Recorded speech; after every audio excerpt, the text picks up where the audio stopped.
Di video ini kita akan jelasin buat teman-teman yang mau masuk ke kripto. Karena kripto tuh luas banget. Jadi kita akan jelasin satu-satu. Sejatinya ada banyak aktivitas yang bisa dilakukan di kripto. Gak cuma trading aja.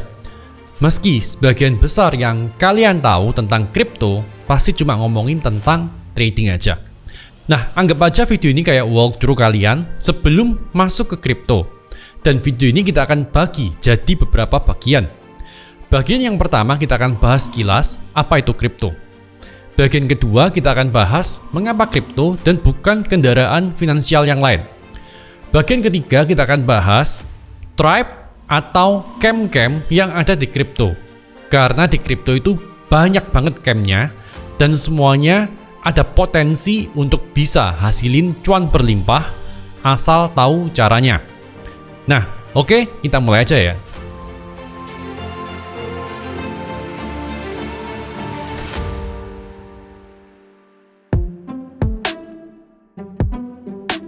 Jadi apa itu kripto?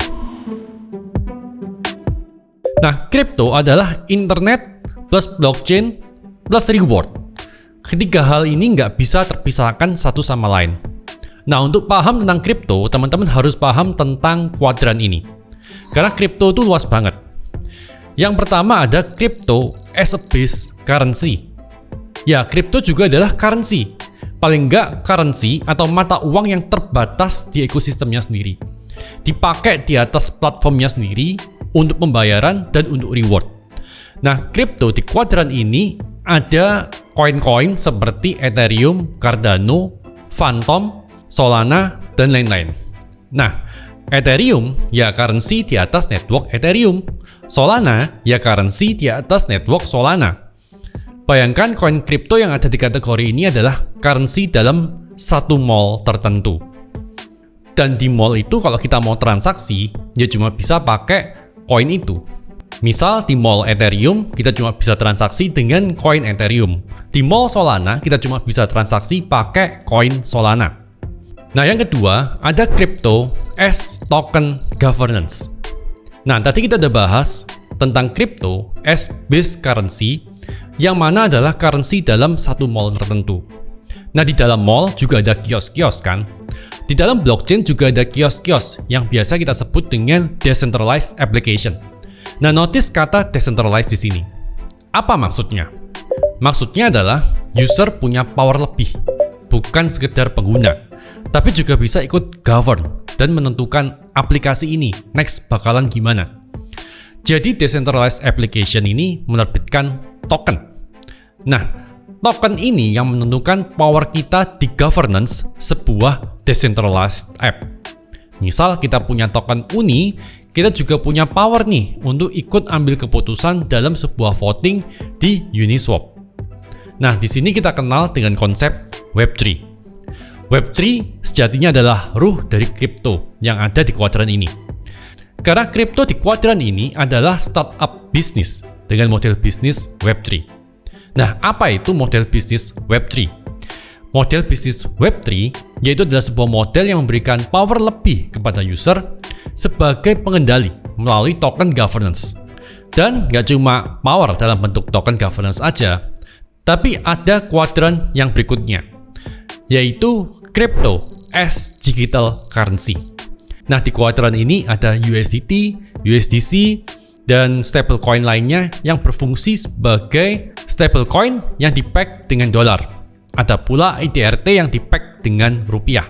Jadi definisi kripto itu bisa beda-beda tergantung token atau koin itu ada di kuadran apa.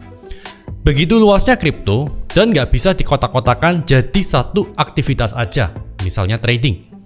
Bahkan saya kenal seorang teman yang sukses dari kripto tanpa trading. Menarik kan? Nah, ikuti terus video ini ya. Nah, yang keempat, ada kripto as meme revolution. Dan banyak orang yang masuk ke kripto karena meme dulu, termasuk saya benernya. Kenapa? Karena meme itu lucu. Meme itu menghibur, nggak perlu pikir keras. Dan kita merasa jadi bagian dari sebuah tribe yang anti-mainstream. Ada feel yang beda kalau kita masuk ke meme. Ada feel kita beda malu, tapi tetap make money. Kayak gitu sih. Dan Ethereum bangkit karena meme. Doge jadi koin dengan market cap miliaran dolar karena meme, bukan karena utility-nya. Solana bangkit dari harga 20 dolaran jadi 150 dolaran karena meme season. Nah, meme jadi bagian yang nggak bisa dipandang remeh di kripto.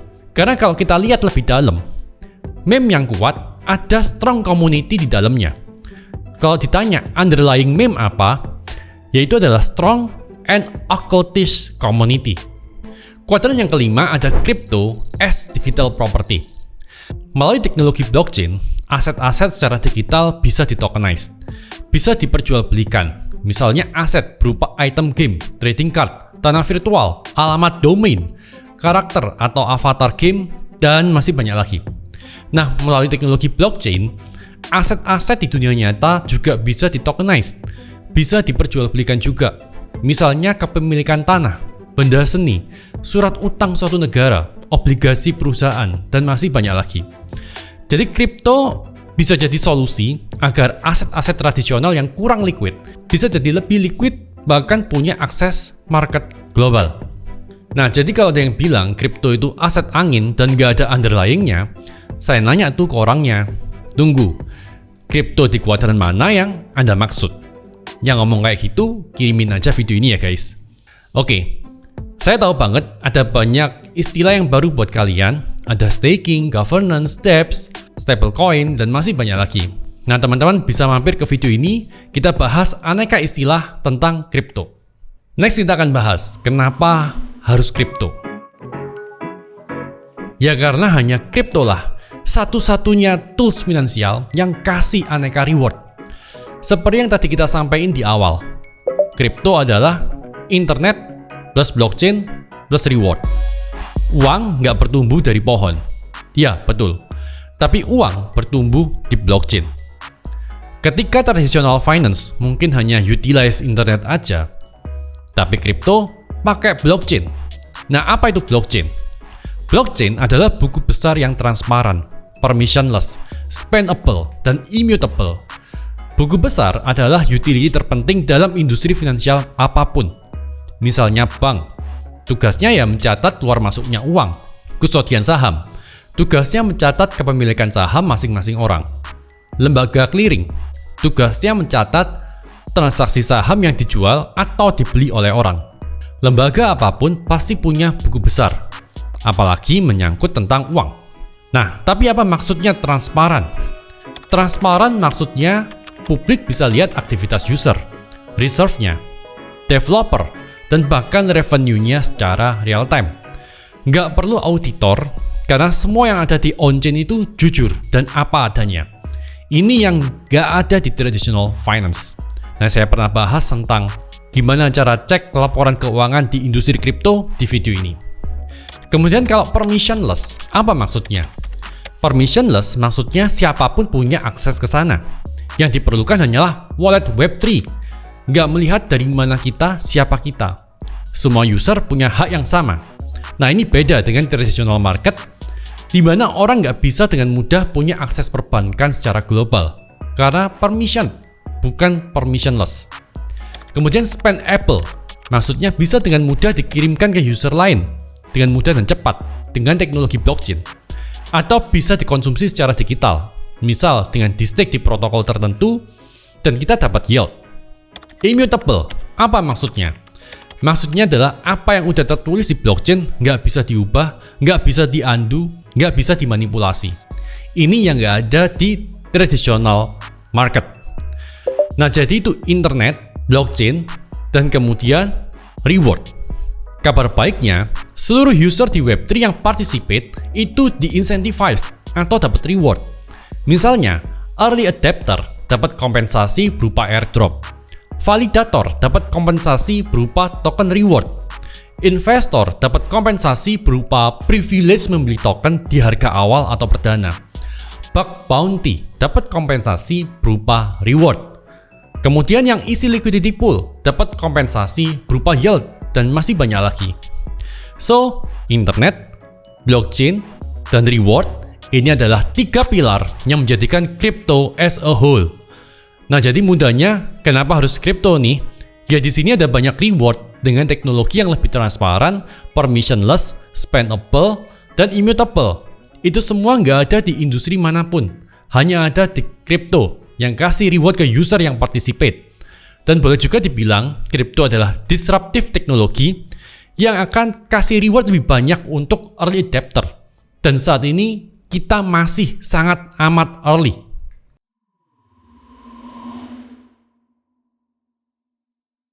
Nah sekarang, buat teman-teman yang mau masuk kripto, teman-teman mudahnya bisa putuskan mau masuk ke camp yang mana.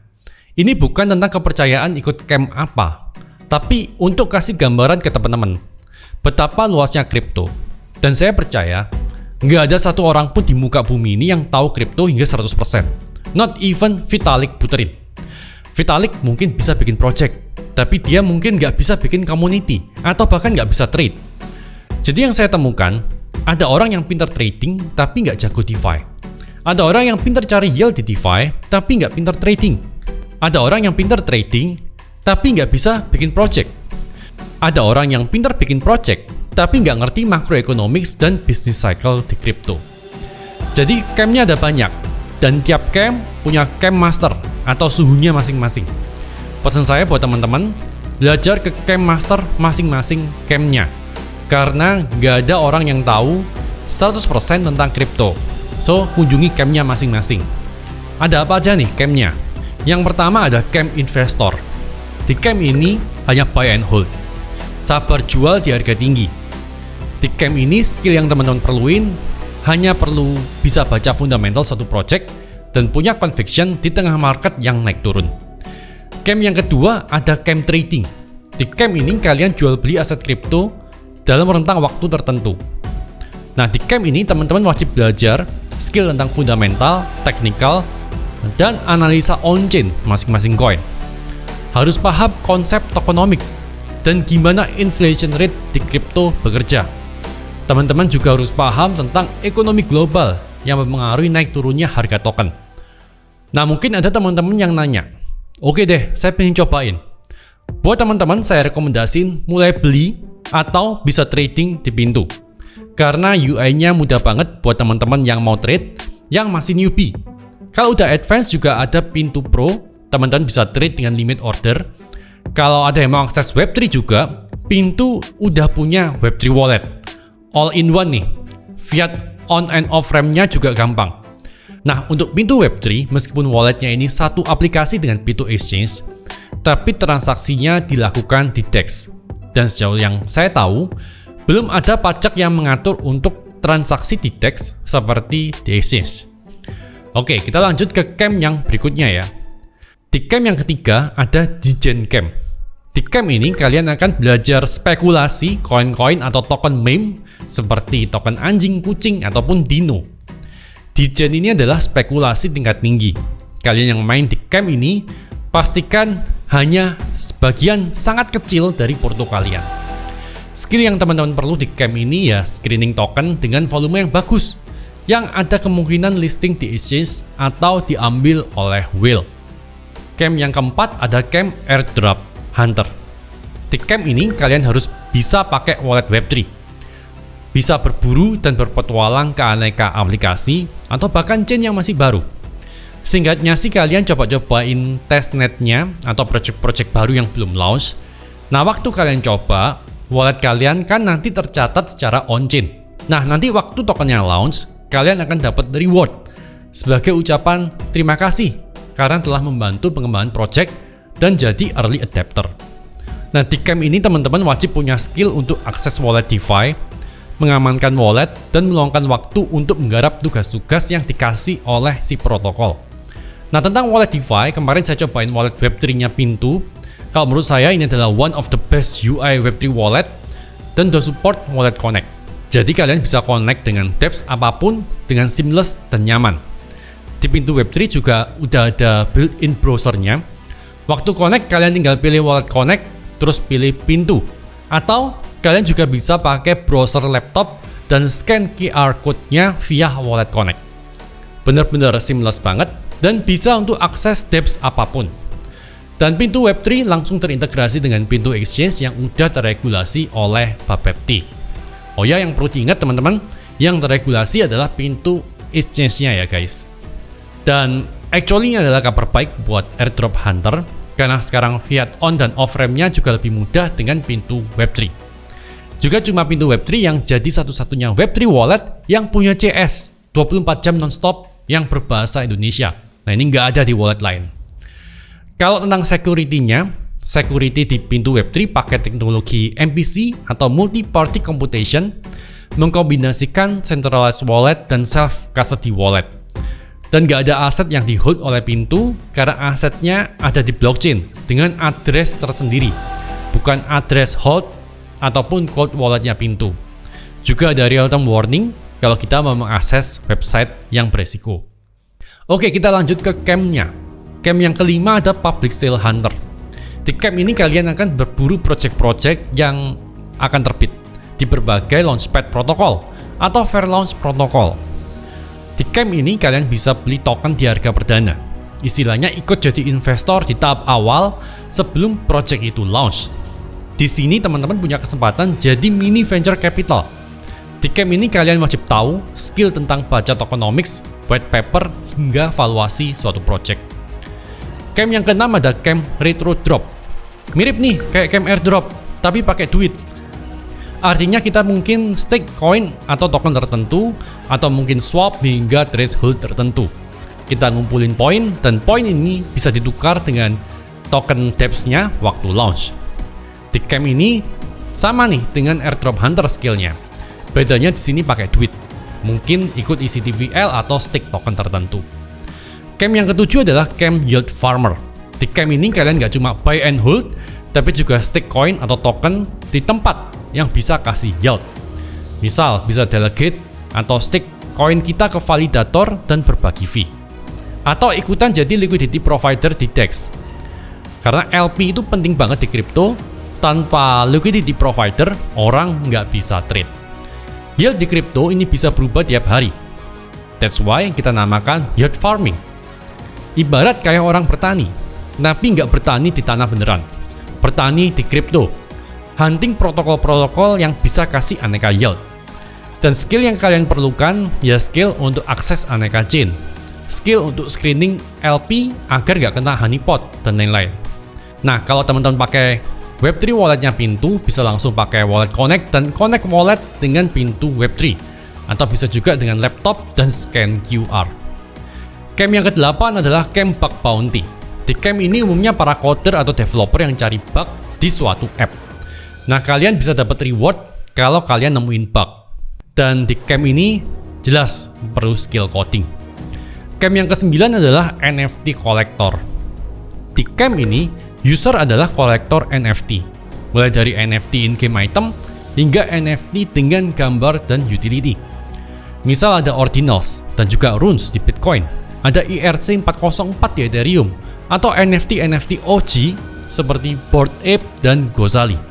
Di camp ini kalian harus aktif di komunitas agar tahu nih ada perkembangan apa aja dengan NFT. Nah, buat kolektor NFT yang mau simpan NFT-nya juga bisa pakai pintu Web3 karena fitur NFT udah ada di pintu Web3. Camp yang ke-10 adalah Web3 employee. Ya, meskipun decentralized app itu cuma smart contract yang berupa code, tapi ada orang-orang beneran yang memanage day-to-day operasionalnya. Ada engineer, community manager, content creator, customer service, UI designer, dan masih banyak lagi. Nah, menurut saya ini adalah tempat terbaik untuk inkubasi skill kalian di crypto atau Web3. Karena kalian akan dapat lebih banyak koneksi dan pengalaman. Saya juga pernah buat konten tentang kerjaan di Web3, teman-teman bisa klik video yang ini. Di camp ini, skill yang teman-teman perlu dan yang paling penting adalah bahasa Inggris. Kenapa? Karena kripto itu adalah aset global. Jadi kita juga akan kerjasama dengan tim global, lintas negara.